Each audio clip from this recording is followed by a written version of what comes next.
What's going on, everyone? Welcome back. Today we've got another live fantasy football mock draft for you back on ESPN with a 10-team full PPR mock where we will be drafting 8th overall. Should be pretty interesting. And this thing has kicked off, but while we get to our pick, quick reminder, if you guys enjoy, hit that like button, subscribe, give us a follow on Twitter at AllDayPigskin to continue interacting with us there. Let us hear it in the comments, thoughts, concerns, along with any other questions you guys might have. We'll do our best to answer them all. But with that being said, let's take a look at the first 4 picks. They are in. It is Jamar Chase, Bijan Robinson, CeeDee Lamb, and Jahmyr Gibbs. So pretty split selection process. And just like that, we are on the clock because after those first 4 picks, the next 3 were rapid fire. Puka Nacua, Saquon Barkley, and Justin Jefferson. JJ at the 107 seems like a steal.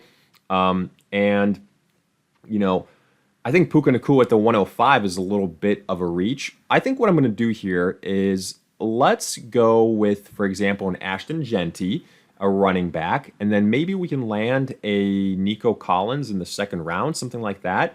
And I'd be pretty happy with that start.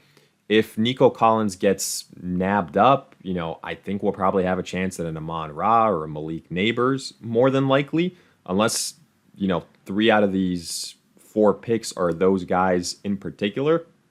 I guess if that happens, we kind of pivot and we go with an Achane or a, you know, Derrick Henry, but I don't think that'll be the case. We will have either Amon-Ra or Nico Collins available to us. In fact, we might have both available because the last couple of picks, yeah, let's bring it up. After we went Ashton Genty, Christian McCaffrey, Malik Neighbors, Brock Bowers at the 201 seems like a reach, and Achane. I really like that start of Achane and McCaffrey. I've done it a lot of times before. So Amon-Ra St. Brown is still there. Nico Collins is still there. I like both of these guys. Let's go with Nico Collins here. I have them ranked pretty closely together. You know, maybe we saw that little questionable tag and we, you know, internally, without realizing it, got a little bit worried. But honestly, no, it's nothing really like that. I think both those guys are going to be very good in good situations with good quarterbacks where they're the clear number ones. So I am not worried about either one of them. But after we went Nico Collins, it was Amon-Ra St. Brown, then Jonathan Taylor, then Derrick Henry, then Kyren Williams. Kyren Williams, I feel like, is one of these running backs that you either love or you're kind of scared off by. I've seen him go in the 2nd round. I've seen him go in the 4th round. So his ADP is all over the place. Brian Thomas Jr. then, A.J. Brown, Josh Jacobs, Drake London to kick off the 3rd round, then Bucky Irving and James Cook. So right now, let's take a gander at the names that are still available. There's 4 picks. If Trey McBride is there, I'll be tempted, you know, because I have a pretty quick turnaround, and then I can maybe still grab a Chase Brown if he's there. So that'll be something interesting. As far as wide receivers go, I think there's a chance looking at the wide receivers, and this is the nice thing about having gone running back wide receiver, is that we can maybe wait another round after that and still get a Marvin Harrison Jr. or a Garrett Wilson or a DK Metcalf. So you know what? Let's try this out. Let's go with the Trey McBride here. You know, I've done this before where I draft Trey McBride in the 3rd round, but I feel like it's been situations where we have to wait much longer in between our next pick. Whereas right now, we're only 4 picks in between. You know, it might backfire. We might lose out on Chase Brown. I understand that. And, you know, again, it's one of those situations where you just kind of risk it and you see what happens. And if that is the case, somebody like an Alvin Kamara maybe could be a solid choice at running back. Somebody that's, you know, overlooked a little bit because of age, because of just that New Orleans offense. But, you know, looking at the running backs that are still on the board, like Alvin Kamara, I would have over Marion Hampton, over Breece Hall, over Kenneth Walker in full PPR. But here we get our choice, and Chase Brown is the guy. Getting Chase Brown technically in the 4th round. I feel like that's a steal. Why was that possible? Some of these more middling wide receivers, Devontae Adams, Jackson Smith and Jigba, Terry McLaurin, some quarterbacks here earlier on. So again, it's a 10-team league. A lot of these squads are going to be top heavy, so keep that in mind. And it'll be a good first 3-4 rounds for a lot of teams, but again, in these smaller leagues, it's really the later rounds where you differentiate yourself. And for what it's worth, we do have several people on auto picks. So, in those cases, you kind of just go by the big board. And if you really disagree with the ESPN big board, if you think there are guys that are super undervalued or overvalued, then that'll reflect, some of these picks and why some of these players are dropping respectively, right? So after our Chase Brown pick, you saw Joe Mixon, then Tyreek, then Kenneth Walker, Alvin Kamara at the 4-7 grade value, Breece Hall, Marvin Harrison. Okay, I thought Marvin Harrison might come back to us. He doesn't. Joe Burrow then at the 4-10, James Conner, George Kittle, Mike Evans. These guys won't go quarterbacks.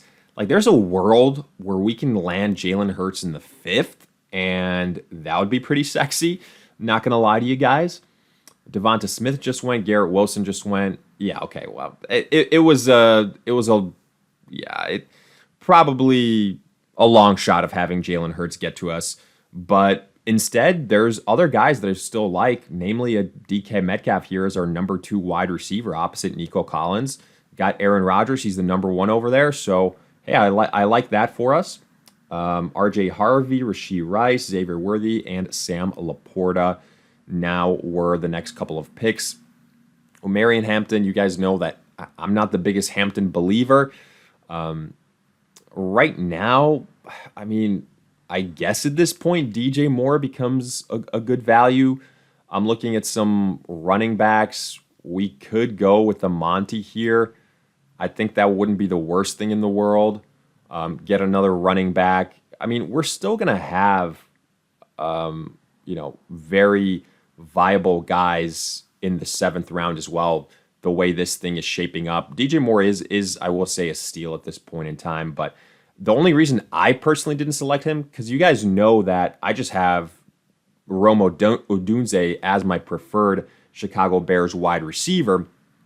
And I think that he can get back to us at the back end of the 2nd round. So I'm going to do that and, instead get somebody in a David Montgomery who I think has standalone value, can be a solid flex play.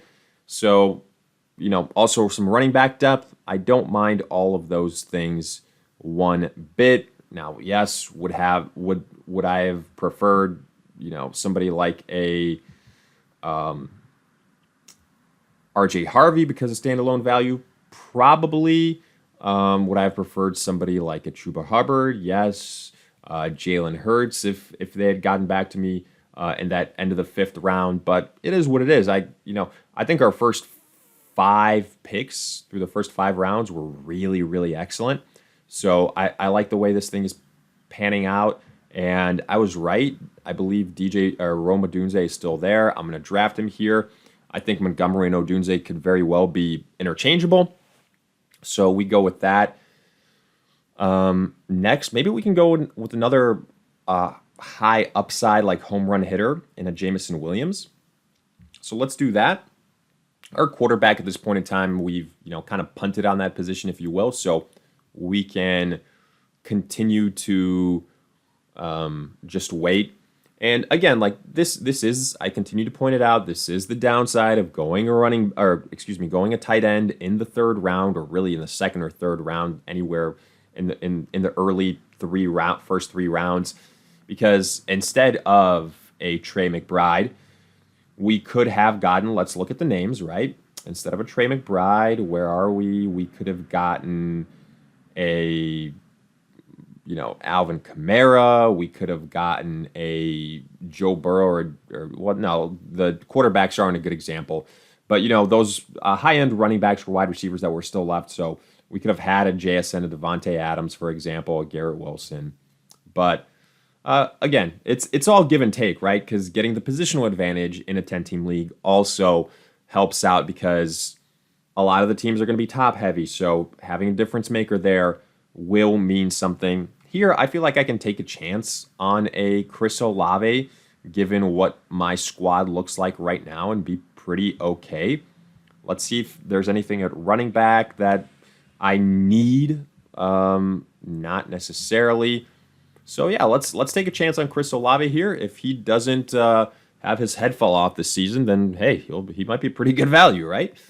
Who else? Who else do we have?